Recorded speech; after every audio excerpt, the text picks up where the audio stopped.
మన ప్రిపరేషన్లో లేదా మనం ఏ టార్గెట్ పెట్టుకున్నా దానికి ఖచ్చితంగా టైం టేబుల్ అవసరం.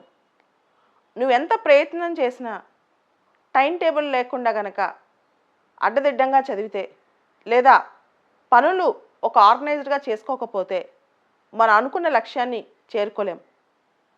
టైం టేబుల్ అనేది ఎట్లా ఉండాలంటే చాలా ప్రాక్టికల్గా ఉండాలి.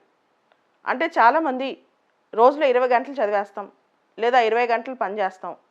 ఇలా ఇంప్రాక్టికల్ టైం టేబుల్స్ ఉంటే సంవత్సరాల కొలది టైం నువ్వు పెట్టలేవన్నమాట. దాంతో ఇబ్బంది పడిపోతుంటావు.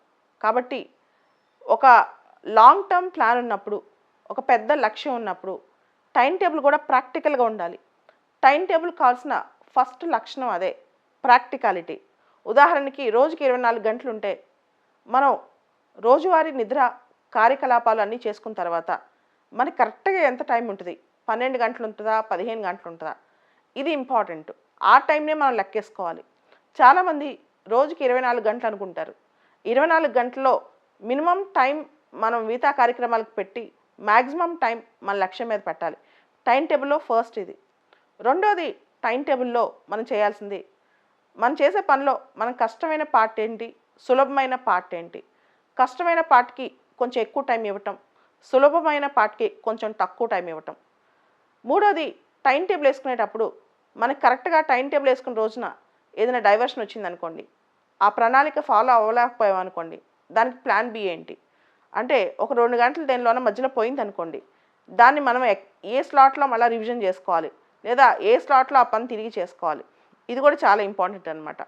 ఆ టైం టేబుల్ ఫాలో అవుతున్నామా లేదా అని చెప్పి పీరియాడికల్ రివ్యూ చేసుకోవాలి. అంటే ఒక 4 రోజులకు ఒకసారో వారం రోజులకు ఒకసారో మనం వేసుకున్న టైం టేబుల్ని ఒక పద్ధతి ప్రకారం ఫాలో అవుతున్నావా లేదా అని చెప్పి.